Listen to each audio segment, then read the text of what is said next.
সরকারের নির্দেশে সারা দেশের চাঁদাবাজদের তালিকা তৈরির কাজ শুরু করেছে র্যাব। দলমতের ঊর্ধ্বে থেকে র্যাবের 15টি ব্যাটালিয়ন এই তালিকা তৈরি করে শিগগিরই তাদের গ্রেফতারের মাঠে নামবে। শনিবার কারওয়ান বাজারে সংবাদ সম্মেলনে এক প্রশ্নের জবাবে র্যাবের গণমাধ্যম শাখার পরিচালক ইন্তেখাব চৌধুরী এই তথ্য জানান। এ সময় তিনি আরও বলেন, শ্যামলীর সিকেডি হাসপাতালে চাঁদা দাবির ঘটনায় জড়িতদেরও দ্রুতই গ্রেফতার করা হবে। আশিক মাহমুদ জানাচ্ছেন বিস্তারিত।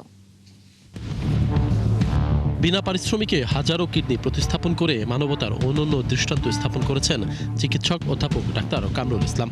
দেশ বরেণ্য এই চিকিৎসকের সিকেডি হাসপাতালে দীর্ঘদিন ধরে চাঁদা দাবি করে আসছিল যুবদলের সাবেক নেতা মঈন উদ্দিন।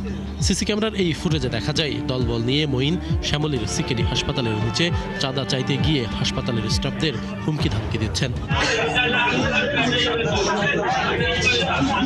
আগামীর অগ্রগতির ভিত্তি আনোয়ার ইস্পাত, স্ট্রংগেস্ট স্টিল সিন্স 1978। ওই ঘটনা জানাজানি হবার পরেই যুবদলের দুই শীর্ষ নেতা শ্যামলীর ওই হাসপাতালে ছুটে যান, কথা বলেন ডাক্তার কামরুল ইসলামের সাথে। চাঁদাবাজির বিরুদ্ধে ব্যবস্থা গ্রহণের আশ্বাস দেন যুবদলের শীর্ষ নেতারা। খোঁজ নিয়ে জানা গেছে এই মঈন শেরেবাংলা নগর থানা যুবদলের সাবেক সাংগঠনিক সম্পাদক ছিলেন। রাজনীতি করেন ঢাকা মহানগর উত্তর যুবদলের সাবেক সদস্য সচিব মোস্তফা জগলুর পাশা পাপেলের সাথে।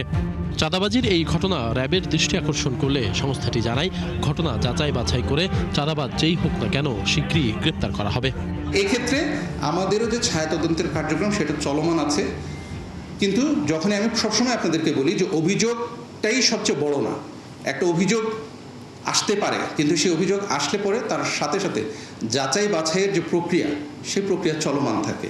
আমাদের সেই যাচাই বাছাইয়ের প্রক্রিয়া চলমান আছে। আমরা নিশ্চিত হলে অবশ্যই অতি দ্রুততম সময়ে অপরাধীকে আইনের আওতায় আনতে পারবো ইনশাআল্লাহ। সাংবাদিকদের আরেক প্রশ্নের জবাবে র্যাবের এই কর্মকর্তা জানায়, সরকারের নির্দেশে সারা দেশে চাঁদাবাজদের তালিকা তৈরির কাজ শুরু হয়েছে। তালিকা প্রস্তুত হলেই চাঁদাবাজদের গ্রেপ্তারে মাঠে নামবে তারা। যে লিস্টগুলো তৈরি করা হচ্ছে, এই লিস্টটা আমাদের কাছে নির্দেশনা এসেছে যাতে আমরা আনবায়াসড, আমরা কোনো রকমের বায়াসনেস যাতে আমাদের ভেতরে না থাকে, আনবায়াস একটা লিস্ট প্রস্তুত করার জন্য বলা হয়েছে। র্যাবের যে 15টি ব্যাটালিয়ন সারা দেশে কাজ করে যাচ্ছে নিরলসভাবে, এই 15টি ব্যাটালিয়নকেই সম্মানিত র্যাব ডিজির পক্ষ থেকে নির্দেশনা দেওয়া হয়ে গিয়েছে এবং তারা তাদের কাজ অলরেডি শুরু করে দিয়েছে। খুব শীঘ্রই নিশ্চয়ই আপনারা এর প্রতিফলন দেখতে পাবেন আশা করছি।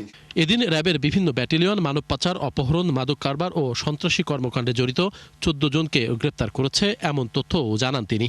চট্টগ্রামে চাঞ্চল্যকর সন্ত্রাসী হামলায় যুবকের কবজি বিচ্ছিন্ন হওয়ার ঘটনায় মাত্র 48 ঘন্টার মধ্যেই অন্যতম আসামি সবুজকে গ্রেফতার। আশিক মাহমুদ, 71, ঢাকা।